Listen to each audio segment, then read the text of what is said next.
Oi, meu nome é Fernando e vamos fazer uma reflexão em Lucas, capítulo 16, a partir do versículo 19. Havia um homem rico que se vestia de púrpura e de linho fino e vivia no luxo todos os dias.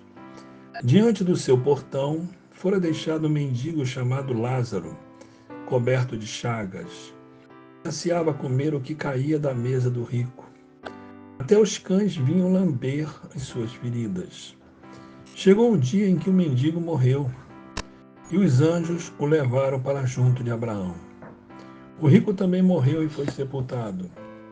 No Hades, onde estava sendo atormentado, ele olhou para cima e viu Abraão de longe com Lázaro no seu lado, ao seu lado.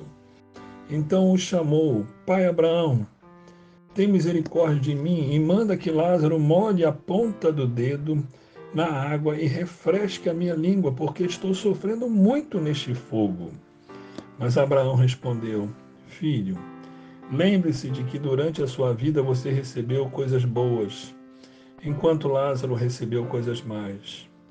Agora, porém, ele está sendo consolado aqui e você está em sofrimento. E além disso, entre vocês e nós há um grande abismo, de forma que os que desejam passar do nosso lado para o seu, ou do seu lado para o nosso, não conseguem. Ele respondeu: Então eu te suplico, pai, manda Lázaro ir à casa de meu pai, pois tenho 5 irmãos.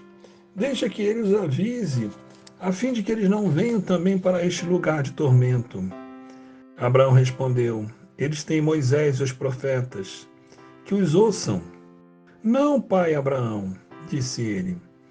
Mas se alguém dentre os mortos fosse até ele, eles se arrependeriam.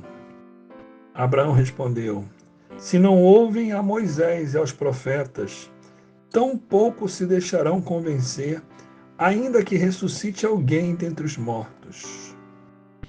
Irmãos, a história do rico e de Lázaro ensina algumas coisas. Viver esplendorosamente na terra não é um pecado em si, mas não praticar o evangelho, isto é um erro, é um pecado sim. Nesse quadro, nessa situação, o Lázaro não tinha nada. Era o que definimos como um cidadão de rua, coberto de chagas, feridas. E ele comia as migalhas que caíam do rico, as migalhas das comidas que caíam da mesa do rico, enquanto os cães vinham lamber as suas feridas. Irmãos, esse mendigo durou um tempo. O texto não fala claramente, mas subentende-se hoje que ele se converteu a Cristo Jesus e veio a falecer. E ele foi para junto de Abraão, ele foi ao céu e lá ficou. E o rico, em algum momento, também morreu, como todos nós morreremos. E foi para o Hades, que nós entendemos como inferno, onde ele estava sendo atormentado. E nesta parábola, ele viu Abraão e Lázaro ao seu lado e pediu misericórdia.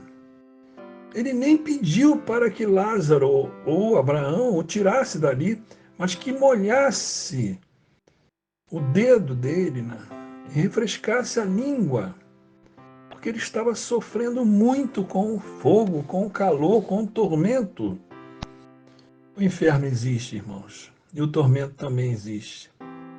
Todos estão sendo avisados.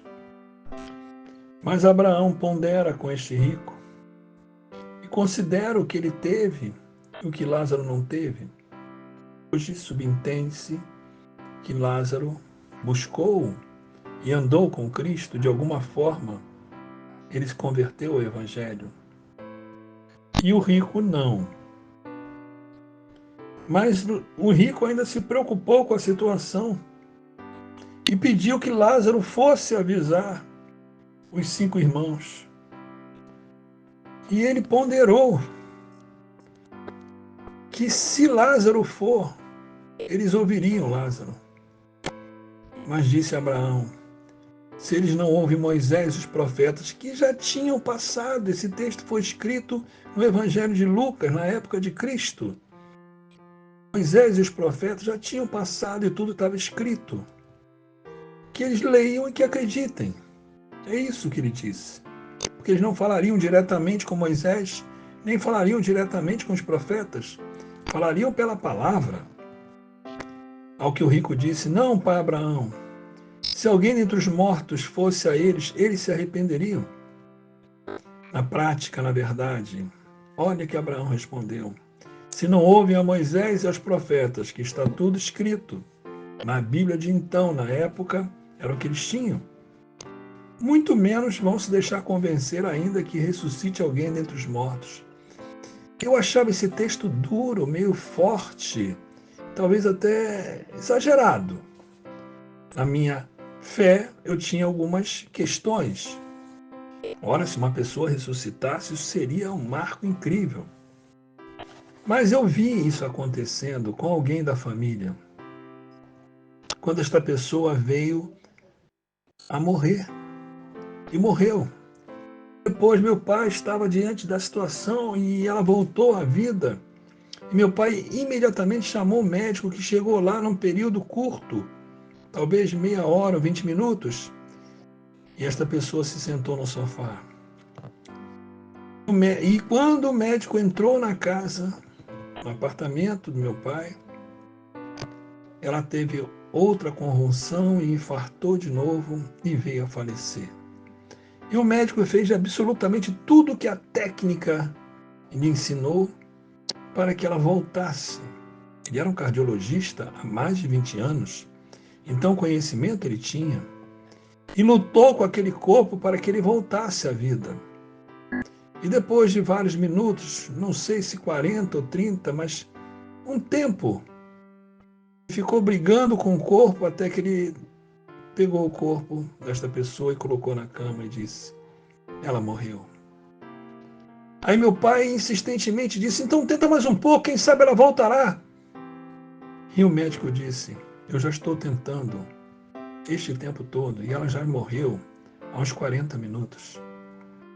Nisto meu irmão entra no quarto, começa a orar, e clamando a Deus, declara que aquela vida ressuscitasse, que o corpo voltasse à vida.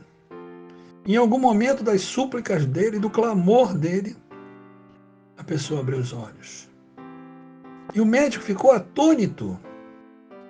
E meu pai, numa atitude quase que impensada e rompante, disse: olha, ela voltou. Mas o médico olhou para ele e disse: o senhor não viu o que aconteceu aqui nesse momento? Ela voltou porque esse rapaz chegou e começou a clamar em nome desse Cristo. E começou a orar em nome do Cristo e o corpo voltou. Agora eu estou impressionado, porque eu sou médico, cardiologista há mais de 20 anos e muitas pessoas já morreram na minha mão. Nunca vi isso ter acontecido antes. Mas o senhor está de parabéns, porque eu sou ateu e eu não acredito em Deus. Porém, eu sei que algo aconteceu aqui e não foi normal. Algo aconteceu e foi sobrenatural. Houve o poder de alguém que eu ainda quero conhecer. Porque ele fala o tempo todo de Jesus Cristo. Preciso entender mais isto. Mas o senhor está de parabéns. Ao que meu pai olhou para ele e disse: por quê? Porque o senhor consegue ser mais ateu do que eu. E é interessante que nem isto levou esta pessoa a se converter. Foram necessárias várias outras ações em que Deus se pronunciou e deu sinais claros até que ele viesse lentamente a se converter a Cristo. Então, esse exemplo que eu guardei no meu coração me serve para ensinar. De fato, ela morreu e o médico sabia. Ela voltou mediante a intercessão de um servo. E mesmo assim, o marido não creu. Não creu, mesmo vendo o corpo morrendo e vendo o corpo voltando. Foram necessários outros exemplos, até que ele finalmente se converteu. Irmãos, o que Deus está frisando nesse texto é que se a pessoa não se converter pela fé na palavra escrita chamada Bíblia, mesmo que a pessoa morra e ressuscite, não será o suficiente. Aqui ficou uma máxima. A palavra tem que ser lida e crida. Se você crê nela, se você tem fé, e se não tem, ore pedindo fé. Porque nós cremos na palavra pela fé. E os profetas e Moisés e também o Novo Testamento todo está cheios das palavras de Cristo, da palavra de Deus. Então, ainda que um milagre aconteça diante de você, isso não quer dizer que você vai se converter. Que eu vi isso e eu vi que é assim mesmo. Mas se uma pessoa se converte através da fé ou pela fé, lendo a palavra de Deus, este sim será salvo.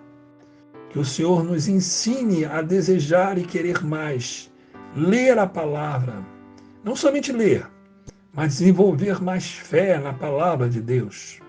Pois é pela palavra, como Moisés e os profetas já tinham se pronunciado, estava escrito, os chamados escritos antigos do Antigo Testamento. Se eles tivessem crido naquilo, esse rico não teria ido para o inferno.